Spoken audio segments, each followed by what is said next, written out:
Pending లో ఉన్న ధరణి అప్లికేషన్ల పరిష్కారానికి ప్రభుత్వం సిద్ధమైంది. దీనికోసం మార్చి 1 నుంచి 9 వరకు స్పెషల్ డ్రైవ్ చేపట్టాలని నిర్ణయించింది. ఇందులో భాగంగా తహసీల్దార్ DTRIల నేతృత్వంలో మండలానికి 2 నుంచి 3 టీమ్స్ ఏర్పాటు చేయాలని భావిస్తుంది. ఈ టీం ప్రతి దరఖాస్తును పరిశీలిస్తుంది. అవసరమైతే క్షేత్రస్థాయిలో పరిశీలించి రిపోర్ట్ ఇస్తుంది. ప్రతి తహసీల్దార్ ఆఫీసులో అధికారులు అందుబాటులో ఉంటారు. పారా లీగల్స్, DRDAలో పనిచేస్తున్న కమ్యూనిటీ సర్వేయర్లు, అగ్రికల్చర్ విస్తరణ అధికారులు, పంచాయతీ సెక్రటరీలను కూడా ఈ స్పెషల్ డ్రైవ్లో వినియోగించుకోవాలని ప్రభుత్వం భావిస్తోంది.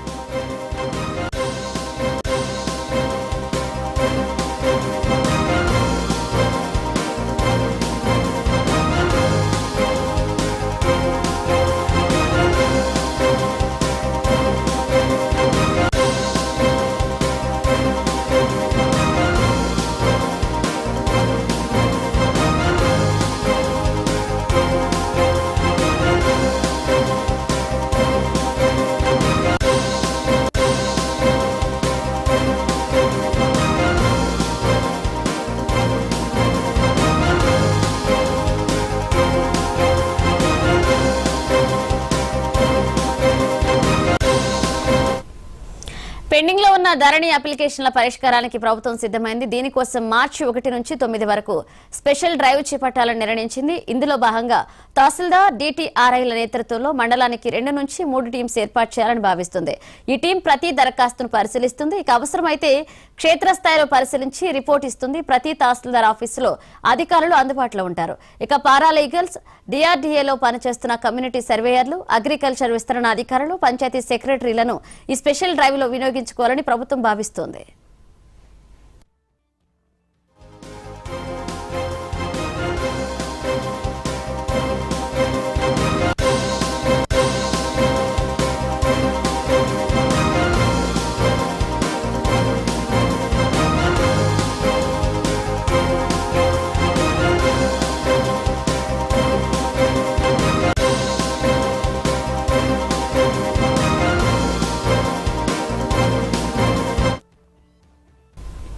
పెండింగ్ లో ఉన్న ధరణి అప్లికేషన్ల పరిష్కారానికి ప్రభుత్వం సిద్ధమైంది. దీనికోసం మార్చి 1 నుంచి 9 వరకు స్పెషల్ డ్రైవ్ చేపట్టాలని నిర్ణయించింది. ఇదే అంశానికి సంబంధించి మరిన్ని అప్డేట్స్ మా ప్రతినిధి శ్రీకాంత్ అందిస్తారు. శ్రీకాంత్,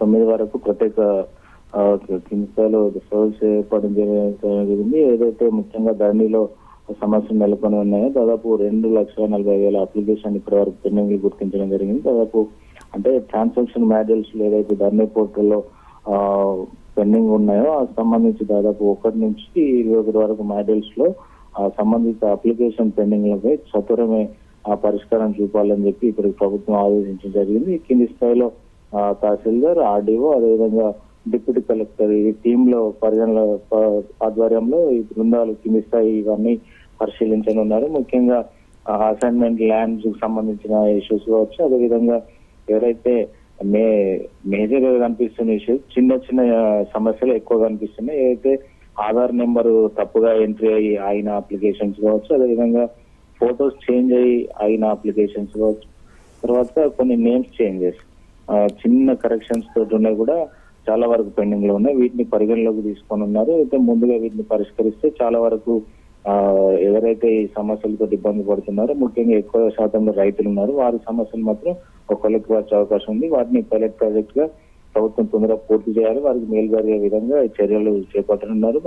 అదే విధంగా ఇప్పటికే ధరణి వల్ల ఎవరైతే ఇబ్బందులు ఎదుర్కొన్నారో వారి సమస్యలు కూడా ఈ సందర్భంగా పరిష్కారం అయ్యే ఛాన్స్ కనిపిస్తుంది. ముఖ్యంగా కింది స్థాయిలో RDO, collector, additional collector, RDO, తహసీల్దార్ క్షేత్ర స్థాయిలో పరిశీలించిన టీంల వారిగా విలేజ్ వారిగా ఈ సమస్యను కిందిలోనే పరిష్కరించేందుకు వీరు చేస్తున్నారు. ముఖ్యంగా గత ప్రభుత్వం ఇప్పటికే ధరణి పేరుతో అక్రమంగా ఏదైతే నిషేధిత జాబితాల భూములను అక్రమంగా చేశారని చెప్పి ఇప్పటికీ ఆరోపిస్తూ వస్తుంది. దాన్ని కూడా ఈ ధరణి అప్లికేషన్స్ కింది స్థాయి నుంచి వచ్చే ఫిర్యాదులు కావచ్చు, ఆ సమస్యల నుంచి వచ్చే దాన్ని బట్టి ప్రభుత్వానికి ఒక నివేదిక కూడా ఇచ్చే అవకాశం కనిపిస్తుంది. అంటే ధరణి వల్ల ఎలాంటి ఇబ్బందులు ఎదురయ్యాయనేది కూడా ఇప్పుడు కరెక్ట్ ప్రభుత్వం దృష్టికి వచ్చే అవకాశం కనిపిస్తుంది. ఎందుకంటే ధరణి కమిటీ ఇప్పటి వరకు పలు సూచనలు చేసినప్పటికీ ఇప్పుడు ఇప్పుడు గ్రౌండ్ కి వెళ్తుంది కాబట్టి ప్రభుత్వం అధికారులందరూ కింది స్థాయికి వెళ్తున్నారు కాబట్టి మనకి మరిన్ని సమస్యలు తెలిసే అవకాశం కనిపిస్తుంది. ముఖ్యంగా అధికారాలు ఇప్పటి వరకు డిప్యూటీ కలెక్టర్ స్థాయిలో ఉండేది.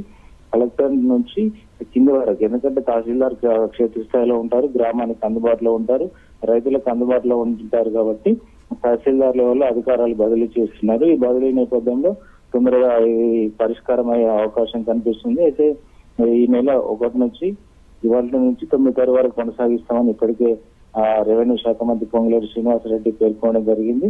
అయితే త్వరలో ఈ ధరణిలో ఏదైతే లోపాలు జరిగాయో, అవినీతి జరిగిందో, నిషేధిత జాబితా భూములు కావచ్చు, అసైన్ ల్యాండ్ భూములు కావచ్చు, ఎవరైతే అక్రమంగా పట్టాలు తీసుకున్నారో అవన్నీ బయట పెడతాం.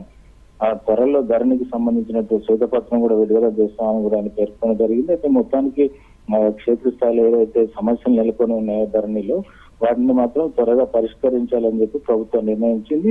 ఇవాళ నుంచి దానికి సంబంధించినటువంటి ప్రాసెస్ ప్రారంభం కానుంది. Right, thank you Srikanth.